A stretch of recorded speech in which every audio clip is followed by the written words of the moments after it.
Now, let me welcome you all. Let me welcome you to the Friday EGROW Webinar series. This is the first time doing from 12 to 12 noon to 1 o'clock. Normally we do it post lunch, but we thought we will do it now because it's a very, very important topic. And also, we were wondering because the secretary ministry is here, so we wanted to place it in the working hours deliberately. We were fortunate that he had time to come and speak at this time. To chair this very important session on base year. If I can say, we waited for 5 years for the base year to change. And we were all expecting that the base year would change earlier. We all know COVID happened, despite our statistics being at a very good level, despite our statisticians being the very best in the world. It was obvious that if the base year is not robust, we cannot change that base year. And worldwide, this would have happened and observed anybody who would have had the chance to move the base year around this time. So in India, I do not think our delayed change in the base year should be a reason to doubt our statistics. Today, we are very fortunate that Dr. Saurabh Garg, the Secretary of Ministry of Statistics and Program Implementation, is himself taken time to talk to us. Very scholarly that he is. He is from IIM Ahmedabad, MBA gold medalist. He has done his PhD in economics from Johns Hopkins University, another very important place. The topic he has done is on international economics and development.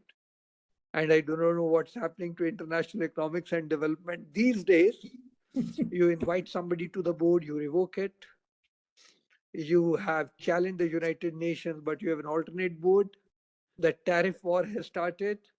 And now when I am in Uttarakhand and I'm looking at their strategies for Viksit Uttarakhand, I'm surprised the policies being made by the US, how it is impacting nook and corner of a country like ours. It's really, really challenge.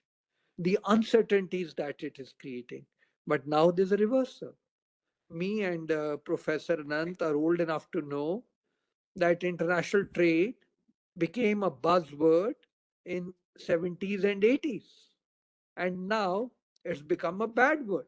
We have seen the complete transition happening here. So our chief guest and the speaker today, Dr. Garg, has done his PhD in international economics and development from Johns Hopkins. He has also worked in the Tata Administrative Services. He is the 1991 batch of the Indian Civil Service, Indian Administrative Service, worked extensively on various issues, including the Aadhaar card and direct benefit transfers that it really gets into. To chair this very important session is Professor TCA Anant. He has been on our forum many times earlier. He was the chief statistician of our country with the National Commission on Statistics and with the ministry. He was also a member of the UPSC, and of course, he's an academic from Delhi School of Economics. So with this, Professor Anant, I'll hand over the session to you, and we're all eagerly waiting to over to you. Thank you, Dr. Charan Singh. And it's a great pleasure to be here. And especially in this session, I'm particularly glad that Dr. Garg has agreed to give this seminar with EGROW, and it gives us such a wonderful opportunity to get an advanced preview of what changes in the base year will entail. I particularly wish to compliment Dr. Garg for something which I wish I had the foresight to do. And Dr. Garg And under your leadership, the MOSPI has been preparing the ground for releasing the revised estimates in the new base year by briefing people on the likely changes which are there, the background to the changes in the methodology, the nature of the changes which are taking place, the new data sets which are going to be used. This will, I think, help in preparing people to understand the statistics better when they are released. I'm saying this because I wish we had done the same the last time when we had done the base year. It would have reduced some of the misunderstanding which kept in when the new numbers will come out. So I must compliment you for this exercise and for the fact that you're making an active effort to reach out and answer as many doubts as people have on the process. I think that's a wonderful effort on part of the National Statistical Office. So I look forward to your presentation, and I'm sure improving statistics is an ongoing process. So people will ask queries, some of which will be dealt with in the new changes, others can be taken up in later years as we make progress and develop new sources of data. So without much ado, I would like to request Dr. Garg to make his presentation, something which all of us are looking forward to. Thank you. First of all, thank you to Dr. Charan Singh for giving this opportunity to talk about the base year. Looking forward to discussing and getting feedback from your esteemed participants out here. And thank you, Dr. TCA Anant, for your kind words. But I think we've been informed by what has happened in the past, and we are just trying to ensure that people have a better understanding of what is being done. Obviously, as we move closer to the date of release, we hope to increase the outreach, and we look forward to continued feedback because that's the best way to improve. So I'll start with my presentation, which I'll be talking of all the three base revisions that we have, the GDP, IIP, and CPI,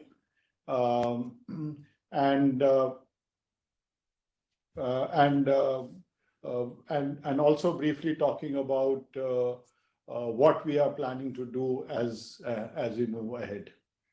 So just to give an overview of what we do in MOSPI, it's obviously the nodal ministry for the overall development of the statistical system in the country, and deals with various issues about statistics.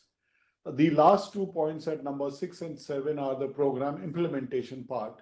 But just to mention that we are the members of Parliament Local Area Development Scheme, and we also help in monitoring of projects, infrastructure projects, especially over 150 crores.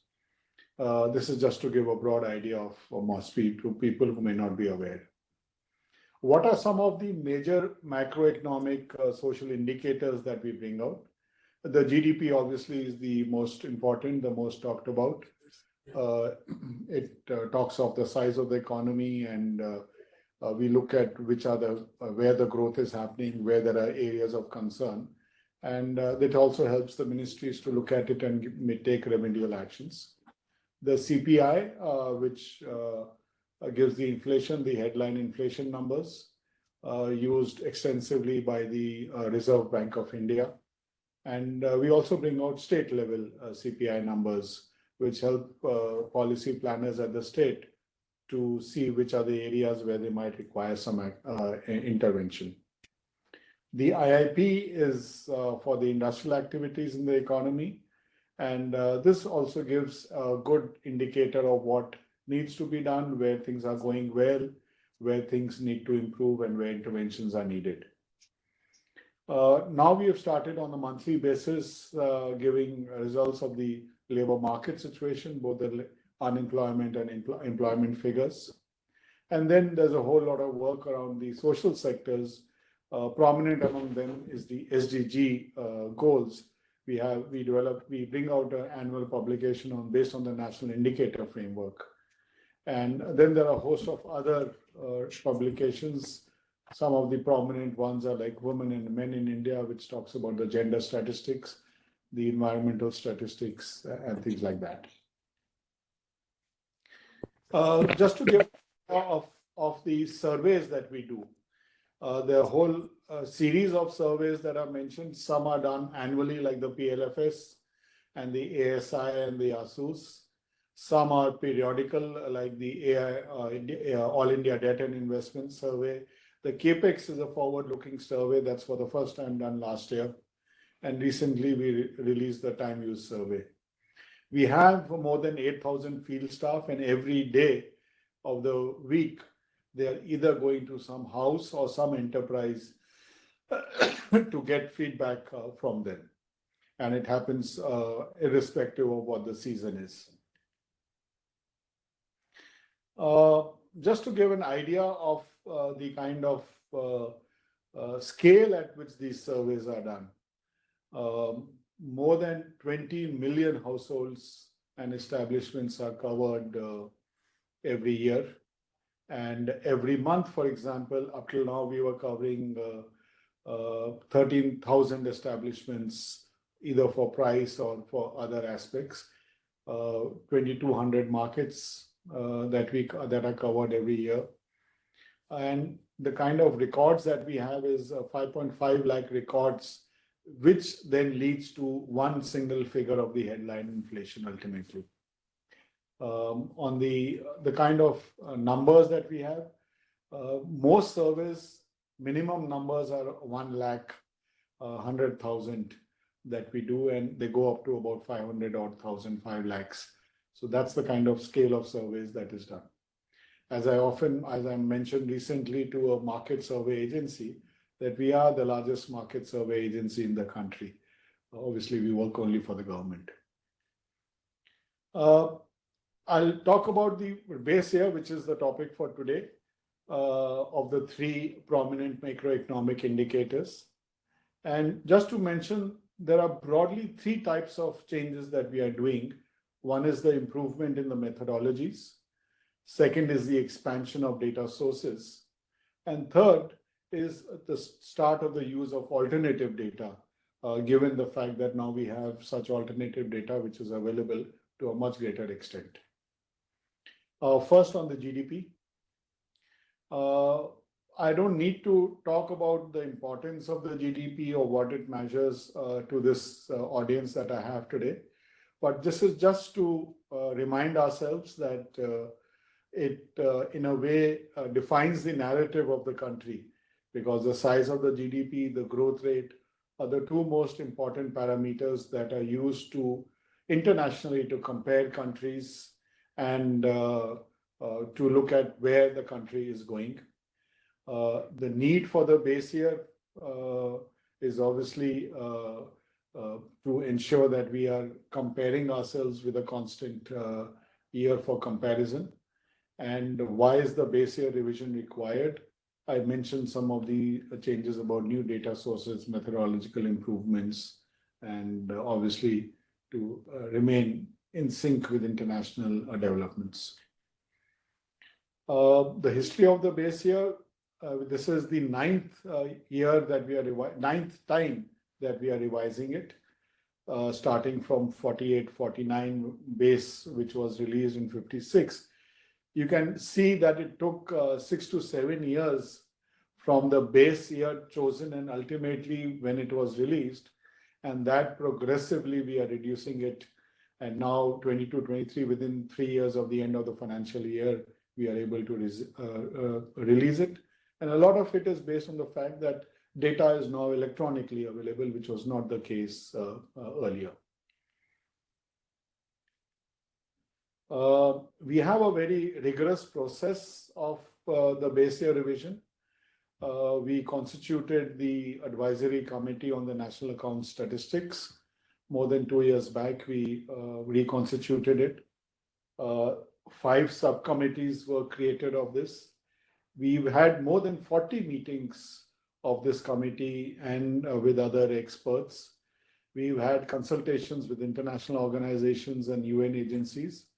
We've already released a number of discussion papers, and we had 2 sets of meetings with economists, forecasters, media, researchers, academics, We had one in Mumbai in in November. Then December we had in Delhi, and we are having next week in Chennai.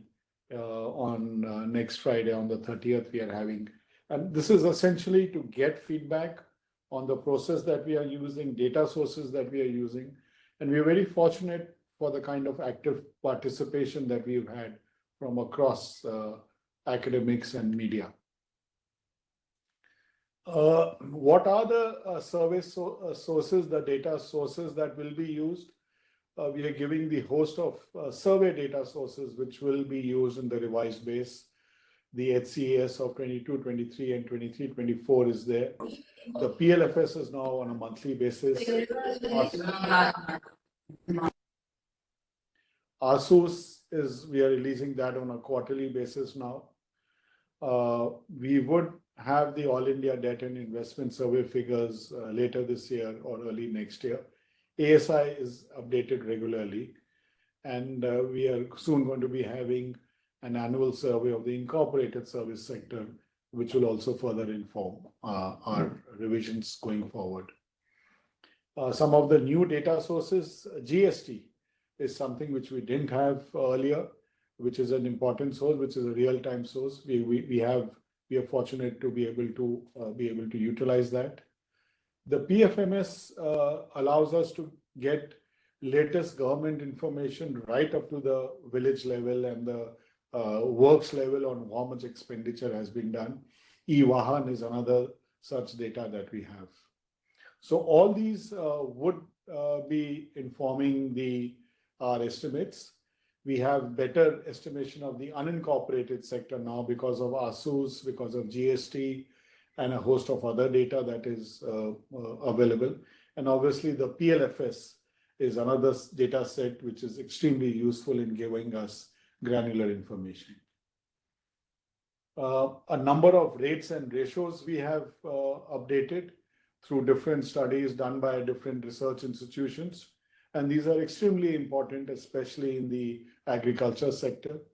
For the construction sector, for the first time, we did updated the ratios, had a survey on the construction sector.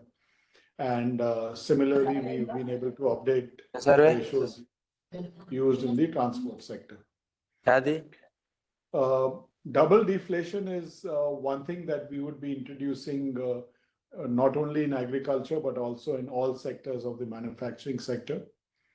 And in areas where, service areas where we may not have sufficient data, we would be moving away from single deflation to volume extrapolation and single extrapolation method.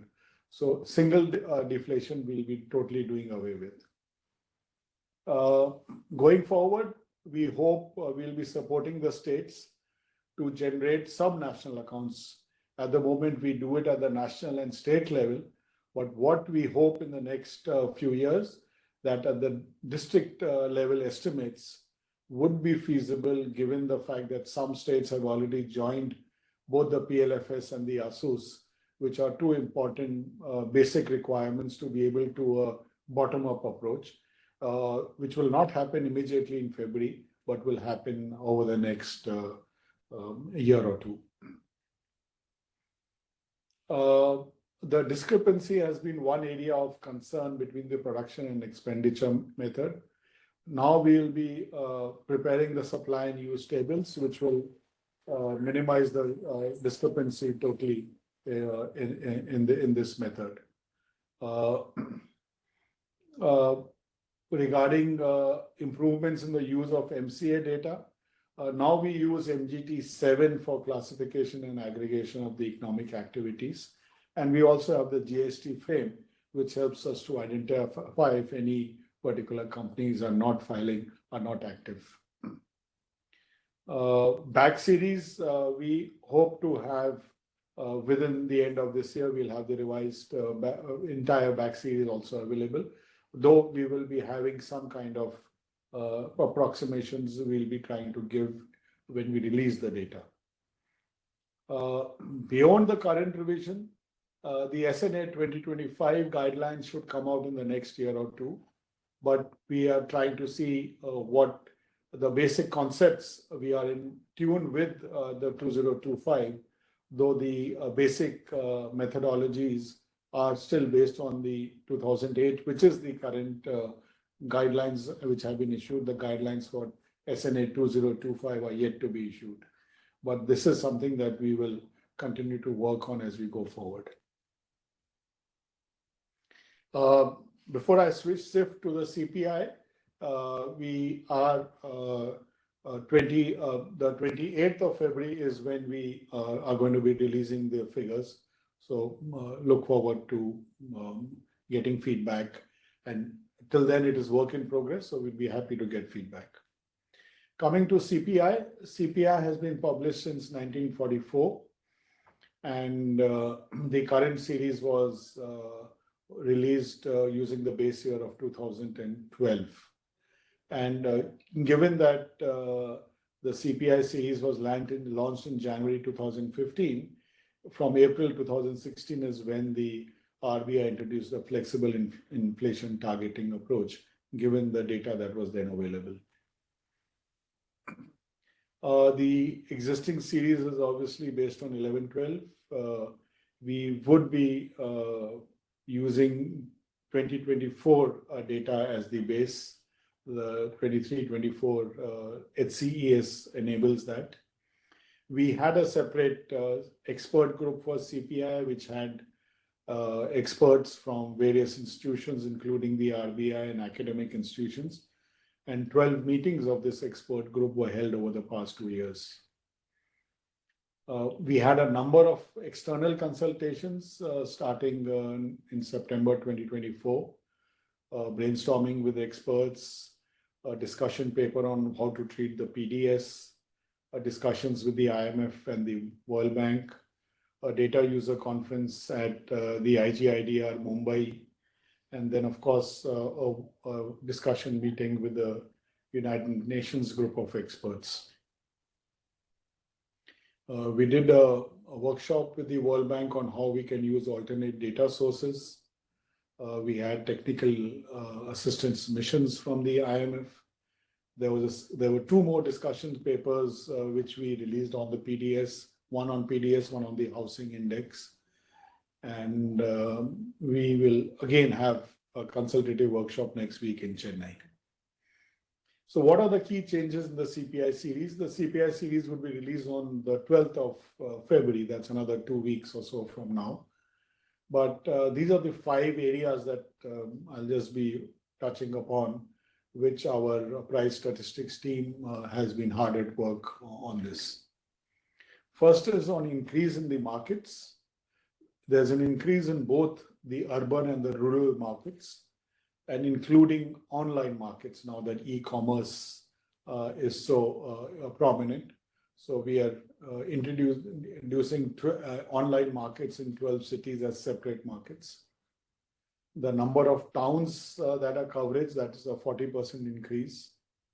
And the number of goods and services, there's a 17% increase in the number of goods and services, keeping in view that services are also extremely important.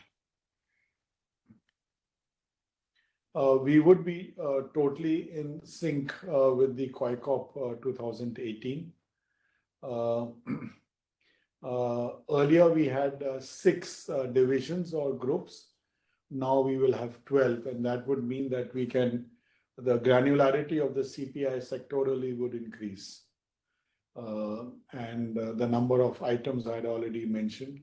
And given that we will be having groups, class and subclass, the ability to be able to identify where the issues lies will become so much better, and which is extremely important for policymakers. These are the 12 divisions that we would have now. And as you can see that health, transport, information, communication, all of them would be separately identified. As in the current method, the 3 areas which are not incorporated would continue to be the insurance and financial services, the individual consumption or non-profit institutions, and the government expenditure. Some of the new data sources that we'll be using, we have now electricity slab-wise rates, which we will get from the Central Electricity Regulatory Commission, which will again help to improve the electricity index. Rail fare, we are getting it much more granular in details. Postal services data, which includes the various types of posts and including the courier postal that they have. And fuel prices to offer much larger number of petrol pumps across the country we will be able to get. Online data, we are getting the airfare data for a much larger number of routes. I mentioned about the 12 online markets, and OTT and telecom rates are also we are getting it online from the what the consumers face.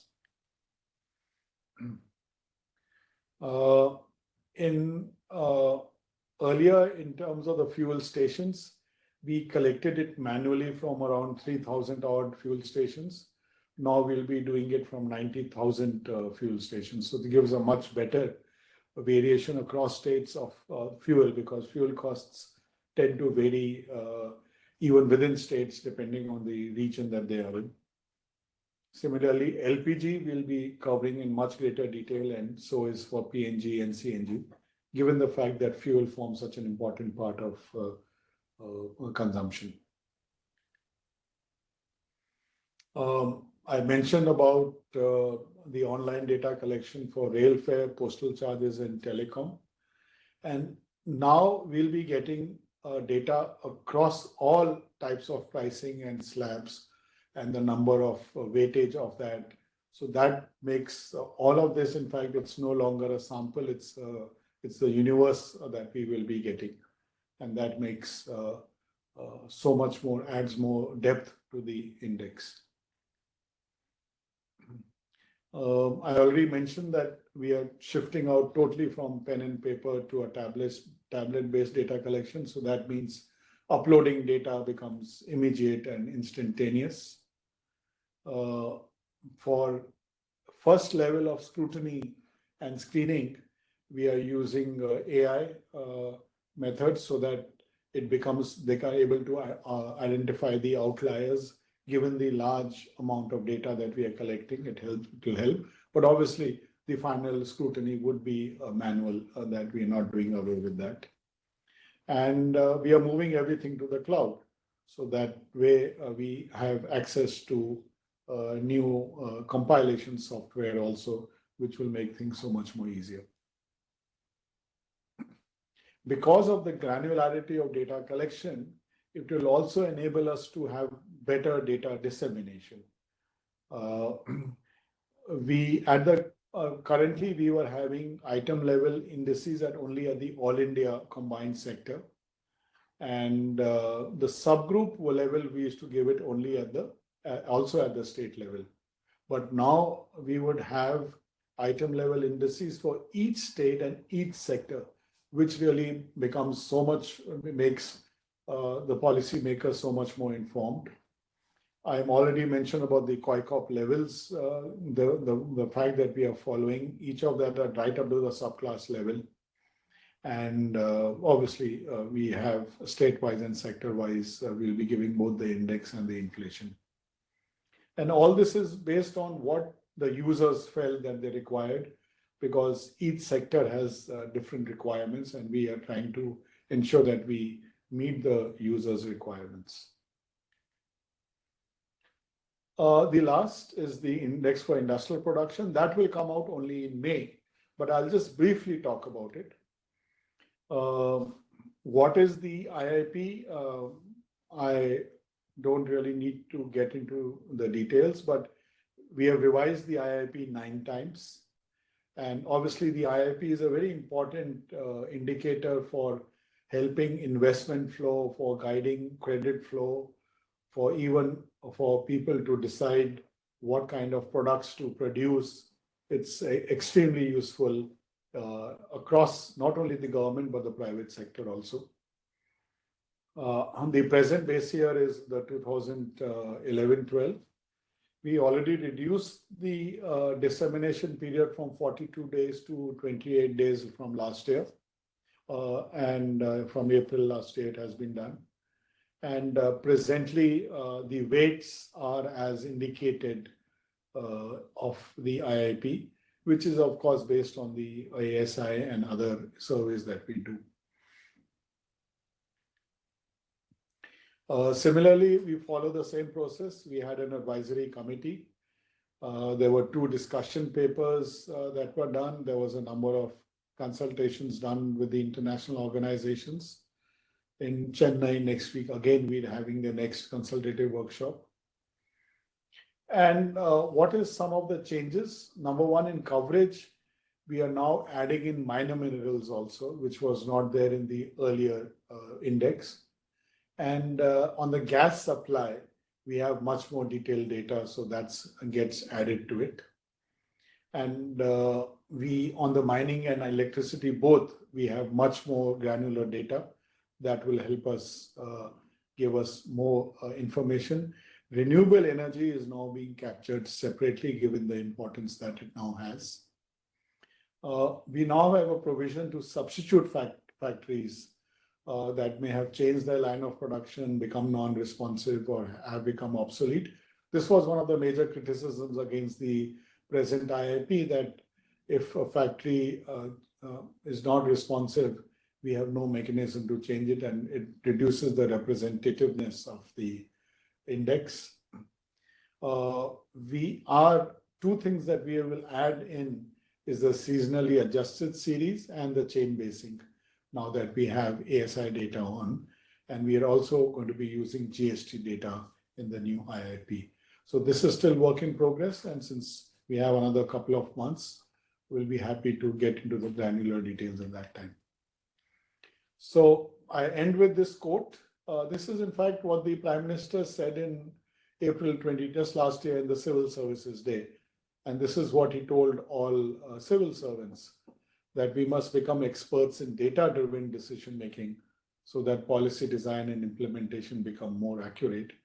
And I think the Ministry of Statistics has the prime responsibility to ensure that more data is available, up-to-date data is available, granular data is available, more accurate data is available, robust and credible data is available. So that is what we are working towards, and we hope that this base revision will help in this. Thank you all so much.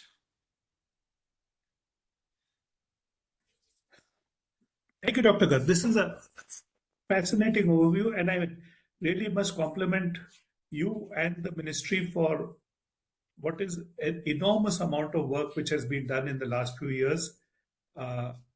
As Professor Charan Singh in the introduction mentioned, the challenges which we faced during the COVID era, and obviously that has delayed some of the work which we could have done in time. But in spite of that, I must say that my personal feeling is that this has been done in very good time. I already have a few questions, so let me pick up from those and start you off on some things. One question is, when we release the CPI series, we'll be releasing at least the data from the new base year to current alongside the current monthly estimate at the same time? Yes, yes. From for the past 3 years. January 2030. We are in fact trying to do it right from 10 years back, but we hope to we'll be giving a linking factor so that we can link with the previous index for comparison. And the new series we'll be giving for the last 2 or 3 years. Okay, that will help address Mr. Burman's question about what will be the lower volatility, because until the new data comes out, you can't obviously say much about what it will look like. But if the CPI, the release comes out with at least from the numbers from 23-24, people can make their own calculations and see whether it meets their expectations or not. A second question, which is very important, and it links to your observation that you had a committee on regional statistics. Dr. Sanyal is asking about the fact that ASI states tend to lag behind the central sample in country.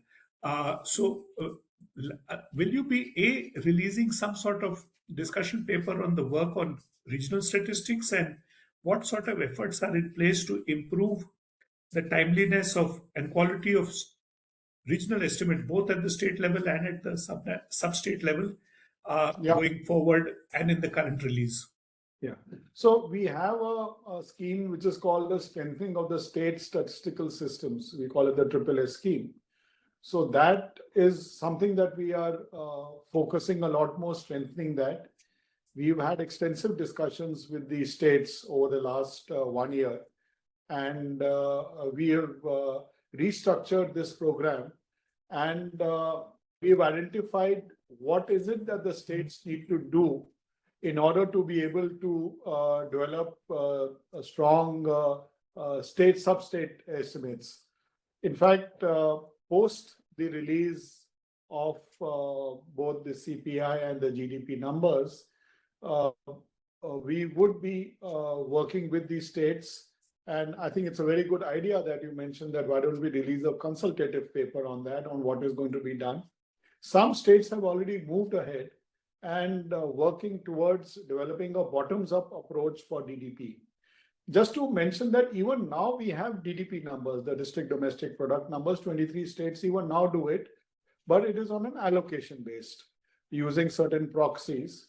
Last year we did a model based estimation for UP, which we have put the consultative paper on our website on looking at what proxies could be used to develop a model based estimation for district domestic product. But we're not stopping at that. We've identified PLFS and ASUS as two surveys, for which we have already modified our sampling procedure that we can even bring out district level estimates even now. But given that the sample size would be less, the standard error would be higher. So what we are asking the states to join in, and some states have already done that. I don't want to pick and choose those states. It may be unfair on the others which are still working, but some states have already joined in, and they are simultaneously, while our survey is going on, they are doing the state sample survey simultaneously, so that they are able to release the results which can be used for district level estimates at the same time. So, but I think we take your point. It's a good suggestion. Over the next few months, we'll have a consultative paper which will give more information on this.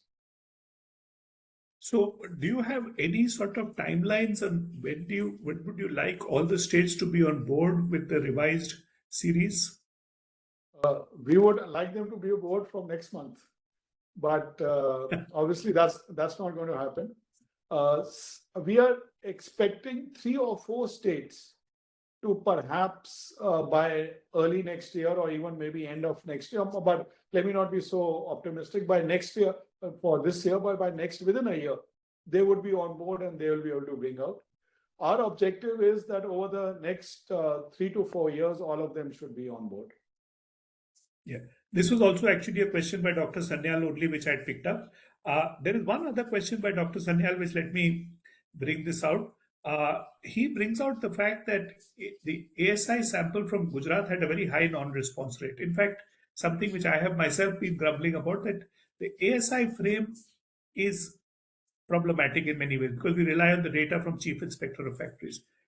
Since you are using GST to update MCA data, maybe you should also consider whether it would be possible to use the GST frame to update the ASI frame as well, because it's a much richer frame and much more dynamic in its own. Yeah. So that's a good suggestion, but let me just tell that, in fact, the frame that we are using for the annual survey of the incorporated service sector enterprises, which is a new one because ASI only covered manufacturing, and we did not have for the formal sector, service sector, formal service sector, or the incorporated service sector. The frame that we are going to be using is the GST frame. But we will see how we can inform the ASI frame also using GST. But at the first step, the AISSE frame is the GST frame. No, that's a wonderful thing which you're doing. And In fact, I think if you could start some work on trying to integrate the Chief Inspector of Factories frame along with GST, you would get a more comprehensive frame for at least the organized activities. So anyway, this is a wonderful thing which I've done. Manoj Panda has a question where he asked whether the adoption of double deflation might substantially change sectoral composition of GDP, and how will you manage the issue of making the sectoral composition comparable in the back series? Because going ahead, we are going to be doing double deflation, but the past was, as you said, single deflation and so on. Yeah. So, yeah. what is the advice or guidance which is going to be given to scholars on this?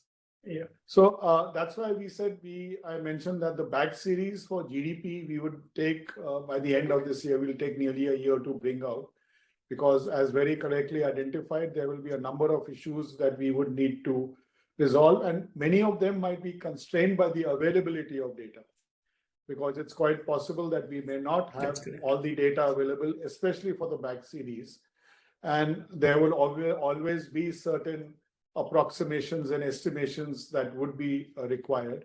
So I don't want to anticipate what the expert committee that we have constituted. There's an expert committee focusing only on this.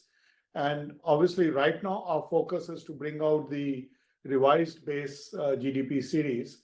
And going forward, we will look at how the back series needs to be developed. I'm going through the questions on the chat group. You have already addressed Mr. Mohanty's question on district level domestic product, so I'm not going to repeat that. There is, I think, a thing which may be useful. Are you planning to release detailed reports from each one of the subgroups which were constituted? Because it would be useful to understand what are their recommendations going ahead for regional statistics with regard to the 2025 SNA guidance, because there may be things on which work will need to be done before we can incorporate them into our system of national accounts. So if the expert group have made recommendations, it may be best if they can be shared with all of us.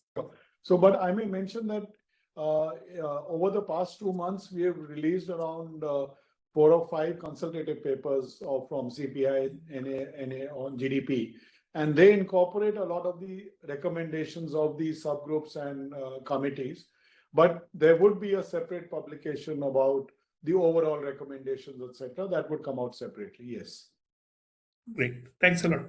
I'm trying to see if anybody else, if you've got questions, please put them in the chat, because that way I can keep track. It's hard for me to see if anybody's put up a hand or something. I'll just take a look. We have a question. Yeah, go ahead. My name is Subbarao. Introduce yourself. My name is Subbarao. I'm a retired advisor from the Reserve Bank. Just have 3 doubts about the discussion. One is about the conversion of the back series with the new base.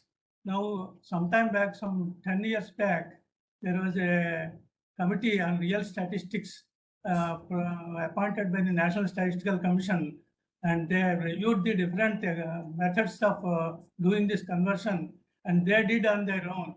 And at that time, the growth rates which they have done with the new base for both year for 2011-12, they showed lower growth rates compared to what was done in the earlier series. So, supposing the growth rates are lower like this with the new base, is it palatable to the government? The next question is about the primary database, the MCA 21 database. Even the primary database is not all right, and there are some deficiencies, and a lot of data cleaning is to be done. And then the estimation derived from by National Statistical Office, they are subject to several criticisms, and many papers were written on that. So when the primary database is not all right, the messaging the data for the conversion will be still more difficult. That is my personal view. Then the third point is about the double deflation. Professor Sar said that double deflation will be used in all the sectors.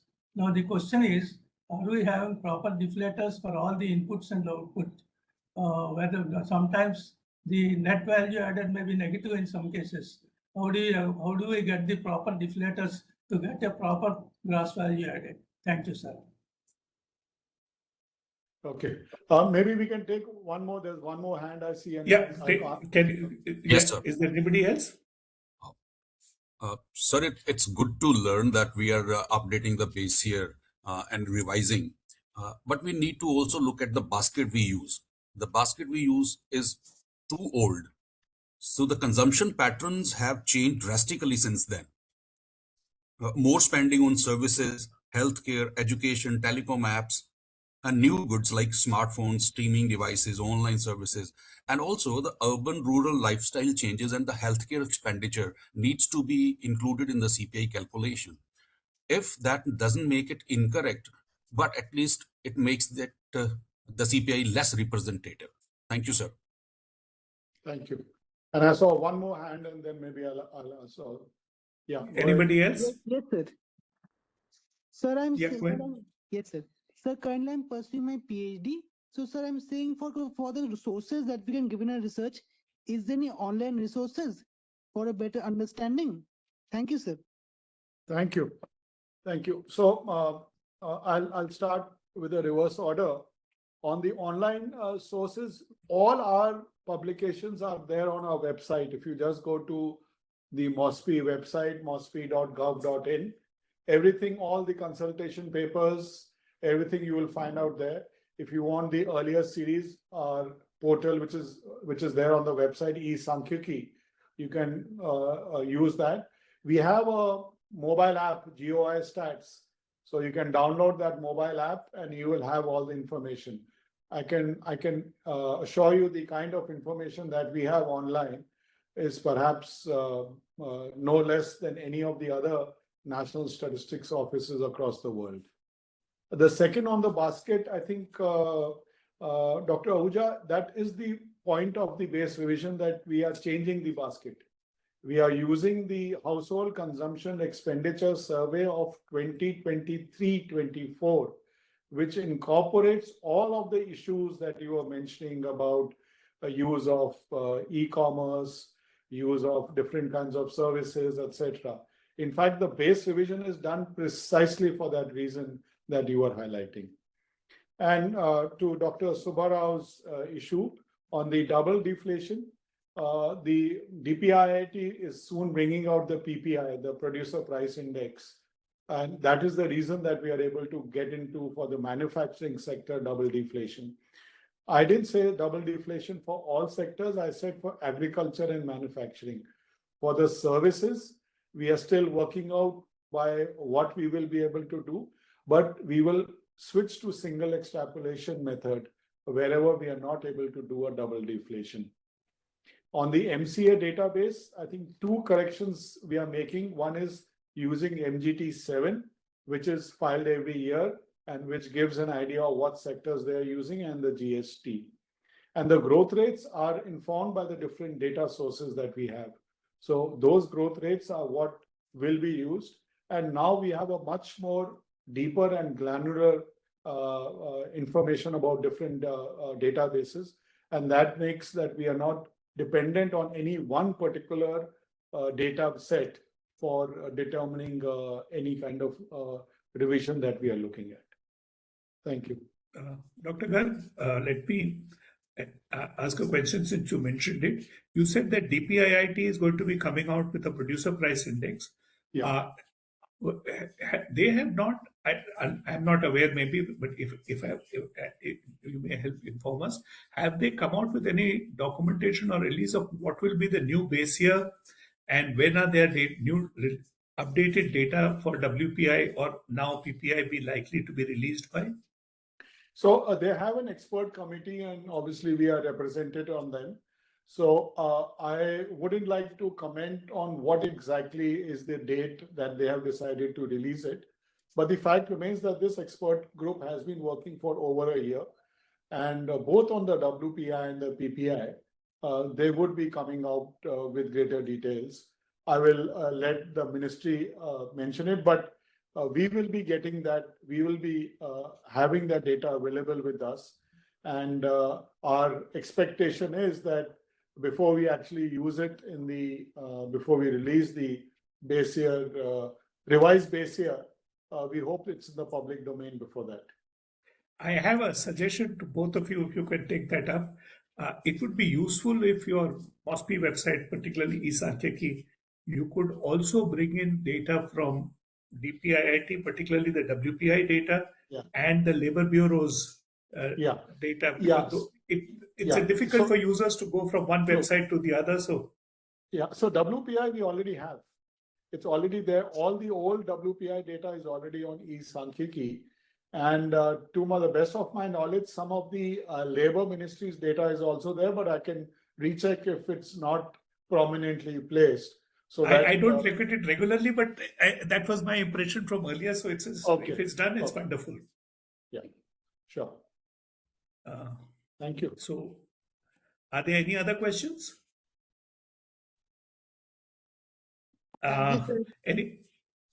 Somebody speaking something? Maybe one last question and then we can close, Dr. Anand. Yeah. Is there somebody? Oh, somebody has raised a question. How does MOSPI plan to simplify technically heavy statistical reports so that ordinary citizens can understand what they mean? No, great. This is a great question, and I'm so happy that this is also the last question, because this is something that we are focusing on. And that's the reason we brought out a mobile app, so that lay people can also have that data on their mobile phones, because that's the preferred device for people to access whatever, whether it's social media or anything else. And if you see our mobile app, we've tried to simplify and show everything in graphically, rather than having numbers and tables and things like that. And if you go to eSankhyaiki, our portal, you can, in fact, customize your own visualization. You want it as a pie chart, you want it as a bar graph or something. So we are trying to ensure that we minimize the amount of heavy duty data that is presented and show it in simple illustrative language. In our social media GOS stats, whether it's the X or Facebook or Instagram or all the others, we are, it's in simple English and graphically infographics we place. So in fact, that's a major activity that we have, this outreach, so that people can understand what is the data, and also understand, since all of them participate in surveys, that how is it getting used, and how it is kept at an anonymous level, aggregate level, without any release of any personal identifiable information. So this is something that we are doing, and we have a feedback button on our portal or even in the mobile app. So in case there's a requirement felt that some area still needs further simplification, we'll be very happy to do that. In this connection, I have a suggestion. I must compliment you for the very nice set of YouTube training videos which you have put out, particularly on use of unit level data. My suggestion is, it might consider if you could do one such video each time a big new NSS release takes place, so that scholars all over can be easily phased into using the data each time. And you must compliment your team which has been bringing these out. This is a wonderful effort, and it is really making my task easier, because when people ask me, I simply refer them to the YouTube link and say, why don't you take a look there? Absolutely. In fact, each of our teams, whether the team working on GDP, the team working on CPI, the team working on data visualization, I think they have put their heart and soul into everything, and it's great to be able to take the credit for all the work that all my teams are doing.